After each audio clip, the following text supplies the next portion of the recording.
and Nat Cosejo, EAC, mixing things up here in the starting unit. Here we go! Nabanggit ni Coach Hammer, ang matalo, laglag na po sa ating final four Ito yung race. literal na laglagan na laro. Yun. Fighting for your playoff lives. If you guys were not able to tune in, kasi kanina pa yung game natin eh. Umaga, panalo po ang San Beda Red Lions, getting a crucial win over JRU. Crucial kasi sila yung naghigit-gitan dyan para sa ating final four spot. Dikit-dikit sila dyan eh. Yeah. And yung CSB, San Beda, tsaka JRU. And here we go. It's a takeaway for Perpetual. Ray Barguma gets fouled. And we are looking at least I am looking at a sea of maroon and yellow balloons. Full force po ang crowd dito ng mga taga Las Piñas. Filled itong right side natin. Yan, on your screens with their yellow balloons. Yeah. Nasa na yung napakasipag natin na nag-ihip ng lobo. Ayan, yun yung Baka talaga. may break in na. Mayroon yun. Grabe yun. May pang-bomba naman kasi. Meron. Ikaw naman pang-ihip. Sipag eh. Ayan. Sakit sa leg niyan. Right. Pero yung EAC din, the crowd din on the other side here. But you are mostly hearing the crowd from Perpetual side. 2-0 is how we will start the game. Free throws for Peter Pan Barcuma. Speaking of Perpetual, itong update agad tayo. Kwento mula sa kanilang sideline na nandito ngayon. Si Lizelle Nerves. Lizelle. Martin and Coach Hammer failing to secure a win after their meeting with the Boboal Cardinals. The Perpetual Altas are back to square one after losing their 4-game winning streak. And absorbing the loss, Coach Mike Saigit told me that it hurts that it was a season-telling game, but kahit natalo, he was still given a lot of reasons to smile. It isn't an easy task na talunin ang JRU, San Beda at LPU. Kaya naman he assured me that the Altas are still breathing at wala naman talagang imposible dito sa NCAA. At alam nyo ba, Martin and Coach Hammer, ay na-invite pa ng Altas, na-invite pa ang Altas ng kanilang big boss Alta after their game to motivate them to bounce back and obtain their rightful place in the Final Four. In this crucial game today, mga kabawi na nga ba ang Altas? Martin and Coach Hammer. Yan ang ating abangan dito, Lizelle, but they're off to a fantastic start. Foul! And the finish for June Roque. And a free throw coming up. But you like the management of Perpetual. As we take a look at this sequence right here, tons of plays here in the first frame for the Perpetual Altas. Niatura with a steal and the score. Roque, another basket on the move. Yun yung gusto mo dito sa management ng Perpetual. Very supportive dito sa mga players natin. You know, instead of obviously getting disappointed that they were not able to continue their run, minotivate pa sila. Susunod na laban, kaya niya. Next play. Yeah. Next play lang yan. Kasi wala sa kamay nila yung cards ngayon for them to make it in the Final Four. But they need to take care of business. Kung ano yung nasa harapan nila, kailangan i-secure nila yan. And again, that's the only thing that they can do here. And that is why they're approaching this one game at a time. EAC still failing to score. And speaking of the Generals, let's move on to their side. Here is a report coming from Julia Ong. Julia. Martin and Coach Hammer hindi birong kumapit sa taling malapit ng mapatid. Aminado sila na hindi magiging madali ang gerang haharapin, kaya kakapit at gagawin ang lahat. Manalo lamang. Ngayong araw nakausap ko si JP Maguliano at sinabi niya sa akin na today, ipapakita nila kung gaano na sila din ay mabigat. Bukod sa malalaki ang kalaban, number 1 rebounding team ang Perpetual Altas, at kahit na ba nakikita natin ngayon na hindi nagiging maganda ang kanilang simula, walang ibang trabahong gagawin kundi bumax out, higpitan ang depensa at maglaro ng maayos sa team. Sabi pa nga niya, hindi namin kaya ng isa o dalawa lang. Mananalo kami ngayon kasi buo kami. All for now, Martin and Coach Ham. Maraming salamat, Julia. Napakalalim nung binitaw mong metaphor nung sa unang part ng report mo. But so far, rebounding is not the problem here for EAC as we see another basket for June Roque. He is off to a fast start. 4 points already for this guy. It's preventing the transition baskets, Coach Hammer. At saka ang dami nila agad mga miscommunications when it comes to their execution. Yung mga 50-50 ball, nakita tayo dalawang leak out, isa kay Roque, isa kay Nitura. Nagaling sa tapik lang ni Abis dahil nagkaroon ng miscommunication yung opensa nila. So they just need to stay connected dahil 10-0. Nagmumukhang 10-0 run to start off this ball game in its first 2 minutes plus. There you go. 10-0 run. As you mentioned, Coach Hammer, Pero katulad ng sinabi ni Julia doon, EAC is going to figure this one out as a team. So far, they're really struggling from the field. Foul away from the ball. This is gonna be against Joey Barcuma. Ito na naman. Hit-hitan dito. King Ortiza who gets a start. Kinukulit dito. They made their ban. And it looked like it was King who was initiating contact. For position. Yeah. Ito si Paloa. Josejo providing the screen. Paloa got in. Pinagay kay Luciano. Lost the ball. Paloa gets it back. 3 to work with. He needs to go. Step back jumper. Off to the left. Perpetual really tight with their defense here in the early going. They have a chance to extend this lead. Netura. Cyrus getting the screen. Netura sends it out. Roque all day. Ooh! That one went in and out. Kasi yun yung mga shots na alam natin na gusto ni June Roque. Yung mga nakaset up yung paa, coming off a slide. Kaya pagkatapos, pati siya nagulat eh. Oo. Kala ko down na eh. Ganda ng bitaw eh. Umpad. Gortiza from the top of the key. Kabam! First points for EAC, courtesy of King Gortiza. And somebody who needs to really uncork his scoring ability. Dahil mula nung nakalaban nila ang San Beda, he was blanketed. And then a few games na talagang nakakiin kasi sa kanya din yung depensa. Another turnover. Perpetual forcing yet another infraction, another turnover. Eto, si Josejo securing the rebound after the miss by the Altas. So here comes EAC. This is an erratic start for them, but they're lucky they're only down by 7. May chance pa silang bumawi. Paloa will pull the trigger. In and out for Mac. Yun din, nilinis yung labi ng ring. May takip yung wing dito para sa koponan ng EAC. Cyrus Pintura opposite. On the other side, swishes that mid-range jumper. And Perpetual racing to a fast start. 12-3 in the first frame.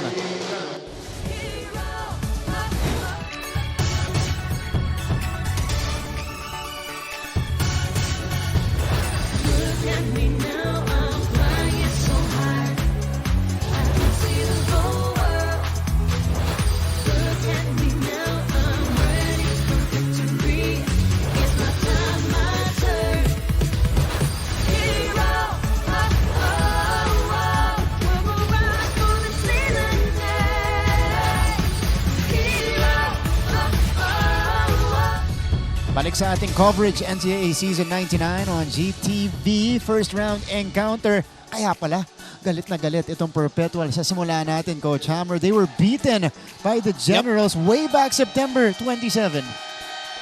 Kinakalculate ko halos 2 buwan na.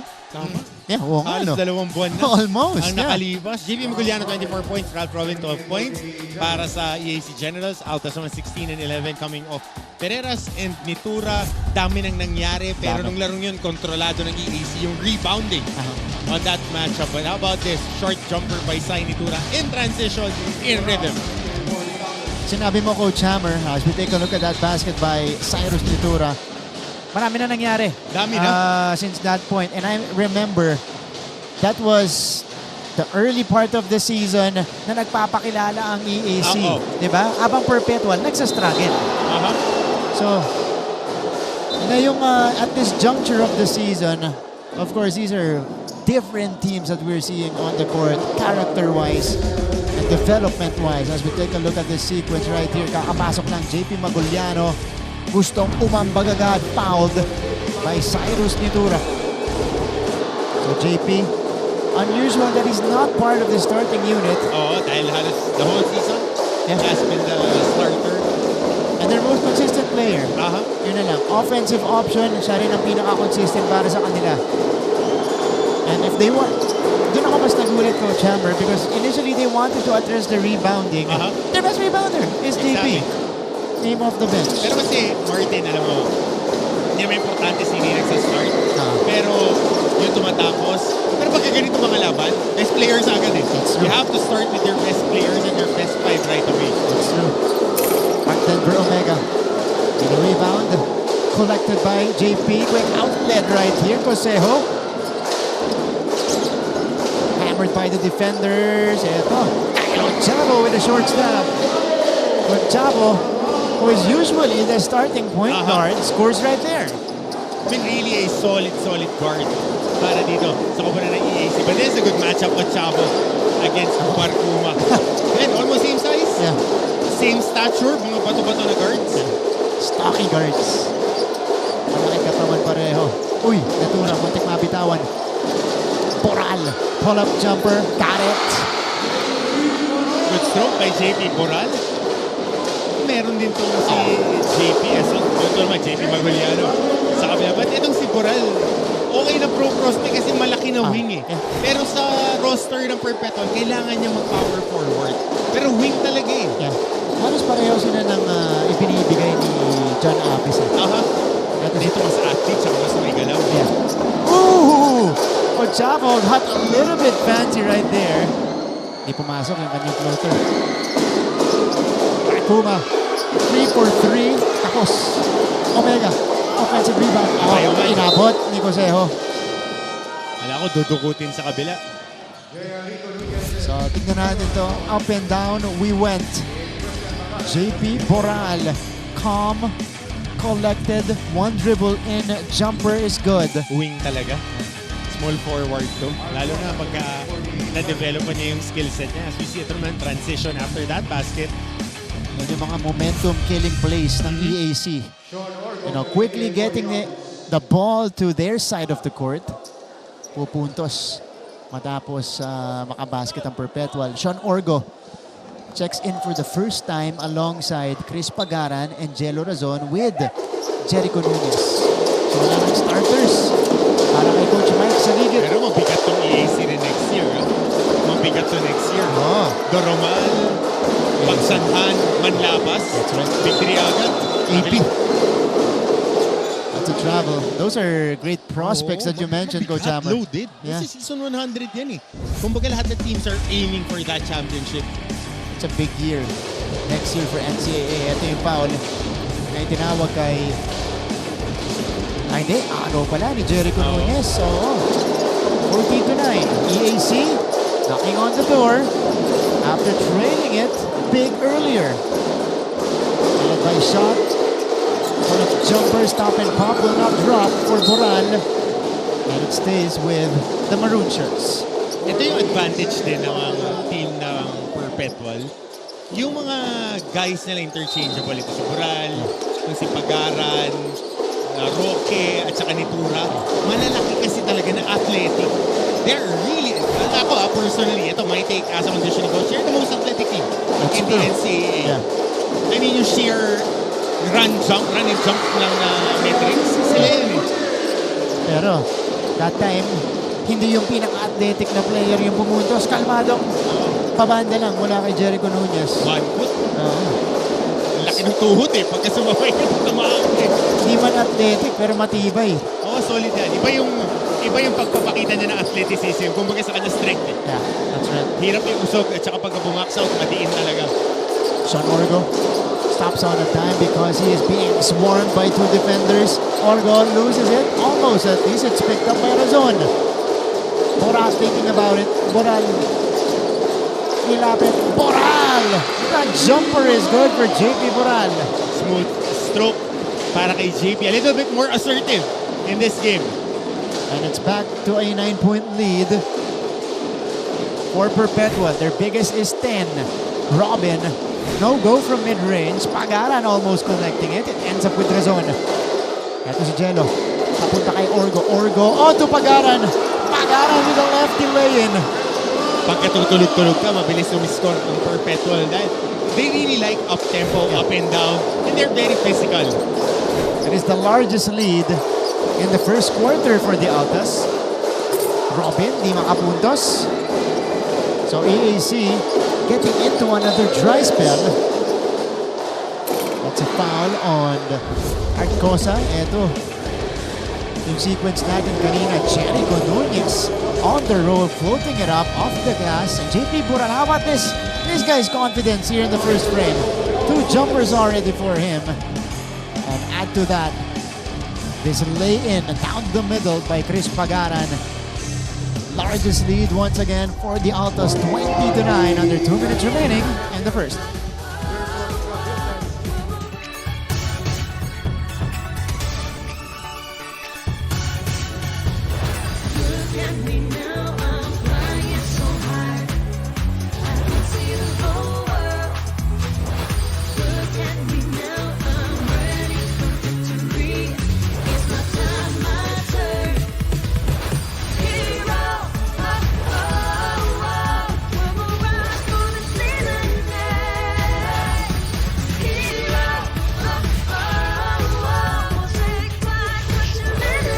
Featured matchup today. Anda naman sa gwardiya. Kylo Chavo, Jello Razon.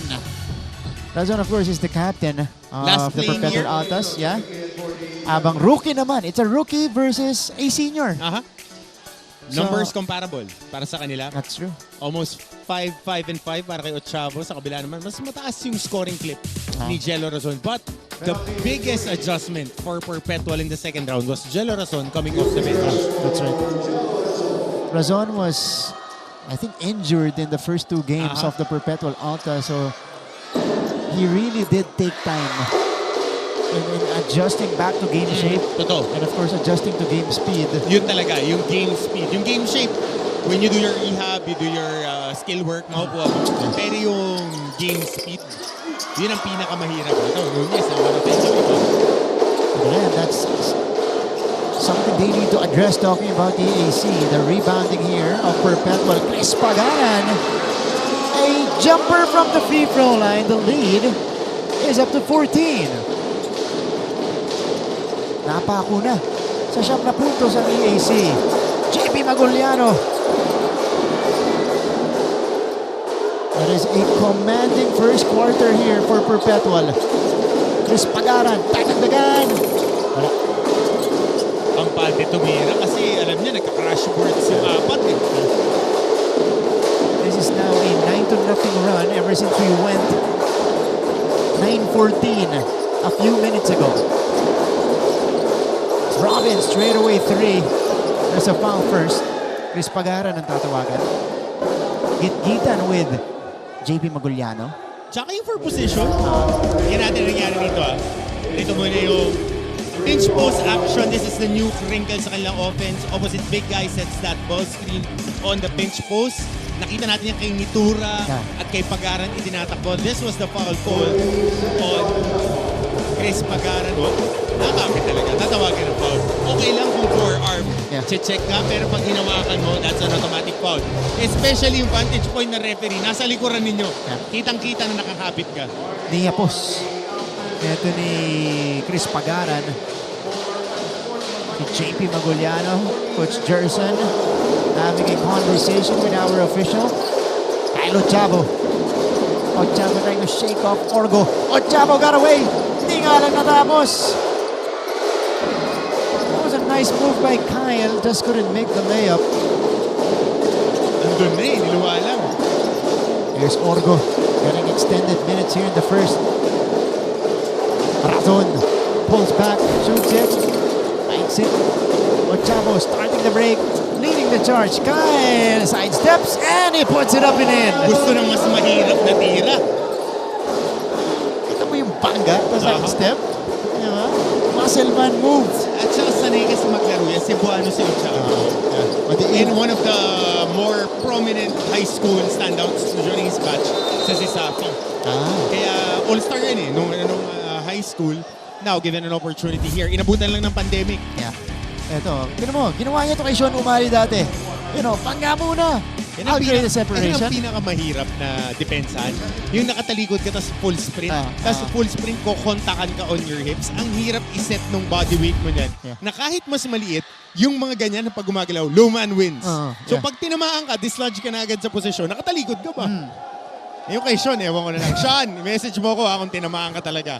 Di mo pa rin kino-confirm or deny sa akin yan. Kasi pagbangga ni Ochavo, kay Umali talagang napa-forward itong si Sean before. Naalala ko sa mga ganito, kay Ochavo tsaka kay Barkuma. Mas may teammate Anjo Karam. Saka si Eman Monfort. Inabutan mo ba si Si Anjo Anjo Karam? Anjo was my rookie. Ah. Anjo, nag-teammate ko siya 2 years. Okay. So that second and third championship on that first part, nandun si Anjo. Na yun We yung have naging role a niya. correction on the Yun yung floor. naging role niya. Up to now, Foul was whenever Jason Castro number is there, 22, Anjo Karam Jello is there. Doristo. That's right. Defensive Yes, player first. na maliit that can run through picks, can take contact, can take abuse, and play hard defense. Just steady pa. Tough guard yun, si Oo. Anjo Karam. And yeah, you're right. Sobrang bait pa. Sobrang bait. I was about to mention, steady yung shooting din. Oo. Kasi pagka ganyan ka, expect mo na eh. If you're a little bit smaller, i-hunt ka eh. Pupostapan ka. Oo nga. So, yun pala yung peg nila. 24 to 11. Magulo si JR eh. Oo nga eh. Magulo si JR, di ko maintindihan eh.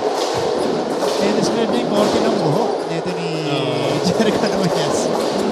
24 to 11. Robin! Wala pa rin. Firing blanks si Ralph Robin in this ball game. And that's how we will end the first 10 minutes of action. The Perpetual Altas still in control here. 24 to 11. Looking good in this do or die matchup. Babalik po kami.